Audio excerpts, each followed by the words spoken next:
Bonjour à tous, on se retrouve pour un nouvel épisode de Silent Witch, aujourd'hui épisode 10, qui va nous en apprendre un petit peu plus sur le passé de Monica lorsqu'elle étudiait à l'Académie de magie Minerva. Donc, grosso modo, quel est le plot de cet épisode? Il va y avoir un tournoi d'échecs qui va être organisé entre l'Académie où se trouve Monica et l'Académie Minerva, donc son ancienne école de magie.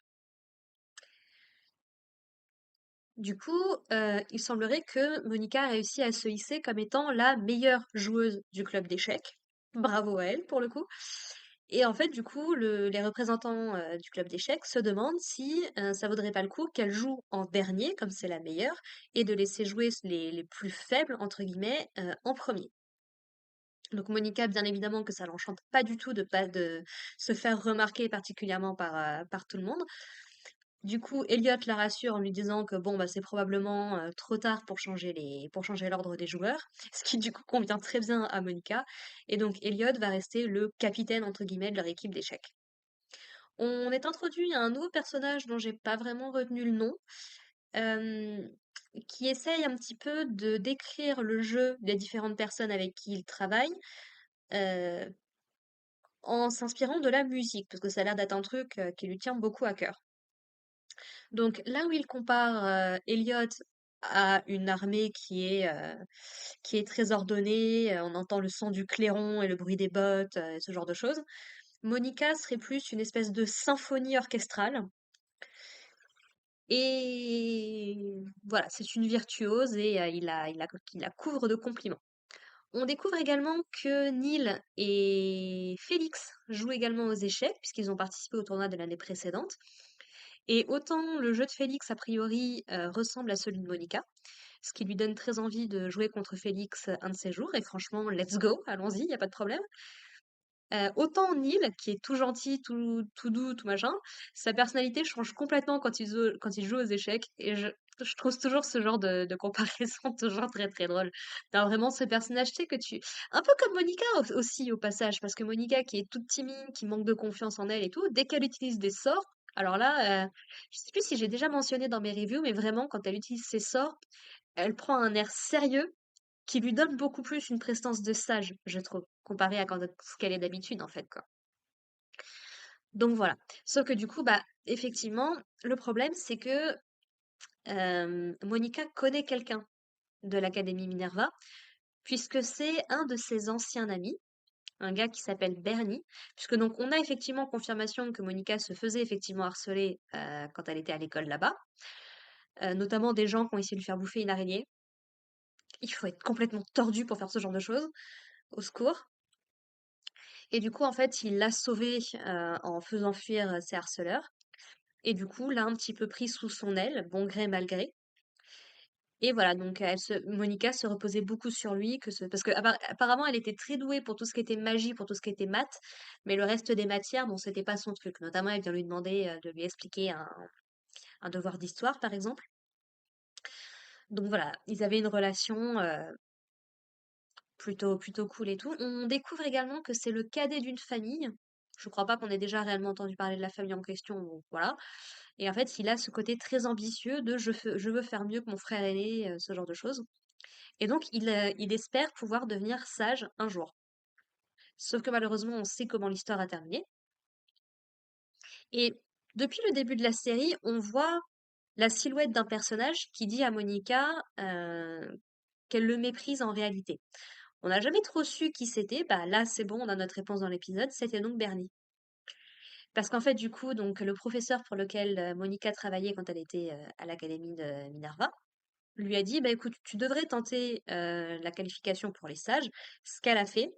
Et du coup, elle a obtenu le titre de sorcière silencieuse et elle voulait en parler à deux personnes. Donc déjà, on apprend d'un côté que Monica a une mère adoptive, donc ce qui confirme effectivement que sa mère biologique, qui que ce soit, n'est plus dans les parages. Et donc, probablement ensuite, après avoir perdu son père et probablement après avoir été maltraitée par son oncle, peut-être qu'elle a été adoptée par quelqu'un d'autre. Et donc, elle voulait également en parler à Bernie, le remercier pour pour tout ce qu'il a fait, parce que comme elle avait du mal à parler en public, c'est lui en fait qui lui a enseigné le principe des incantations courtes, donc de réduire le nombre de mots aussi également pour que le sort se lance plus vite, je pense. Sauf qu'en fait, bah, elle a réussi à complètement dériver le truc pour faire en sorte de pouvoir lancer des sorts sans incantation, justement.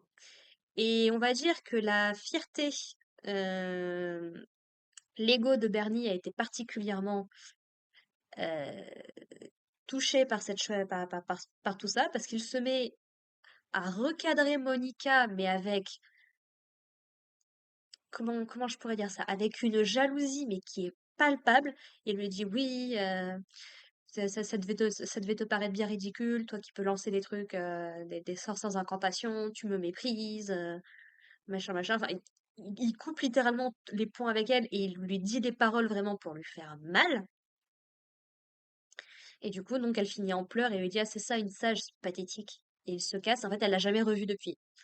Et bien évidemment, il fait partie des représentants au niveau des échecs pour l'Académie Minerva. Donc, elle va être forcée d'être confrontée à lui. Alors, fort heureusement, Lana, du coup, ayant compris qu'elle a absolument pas envie de le revoir, va décider de la maquiller un petit peu, de changer sa coupe et de lui mettre des lunettes. Et ça lui donne un look totalement différent, qui n'est pas nécessairement désagréable à regarder, mais je préfère quand même son look classique qui pour moi lui correspond un petit peu plus. Voilà, donc ils vont se présenter un petit peu à ses représentants et Bernie va vouloir poser quelques questions à Monica en lui disant notamment ouais, je connaissais quelqu'un qui portait ton nom, t'es sûr que t'as toujours été élève ici, machin et tout, tiens, tu réponds pas et tout. Bref, il lui met une pression de fou et en fait, on va avoir Nero et Rin qui vont intervenir parce qu'ils ont décidé, suite à la tentative d'assassinat qu'il y a eu sur Monica il y a pas si longtemps, même si a priori c'était pas volontaire, quoi. Bah du coup, Rin a été envoyée pour aider Nero à protéger Monica. Et alors, chose intéressante, elle se déguise en garçon. Du coup, je me suis posé la question, est-ce que les esprits élémentaires ont un genre? C'est-à-dire, est-ce que ce sont des créatures masculines ou féminines? Ou au contraire, est-ce qu'ils sont juste agenrés et que c'est juste en fonction du maître ou de la personne qui les invoque et autres qu'ils prennent telle ou telle forme? L'animé ne répond pas et je trouve ça. Ouais, je trouverais ça intéressant que les esprits élémentaires n'aient pas de genre attribué et que c'est juste bah, en fonction de qui les appelle, des préférences et autres, qu'ils prennent une forme différente. Je sais pas si la série explorera ça. Voilà.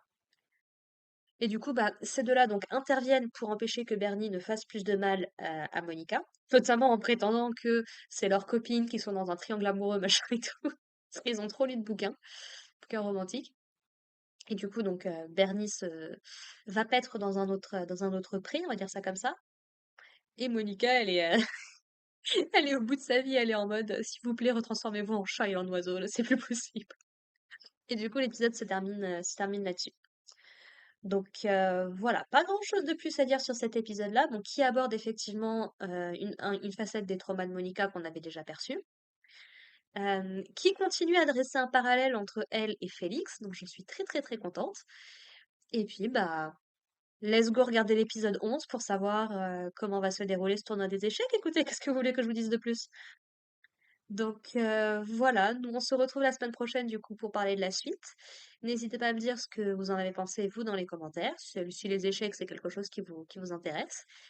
Et puis bah portez-vous bien, prenez soin de vous et puis à la prochaine.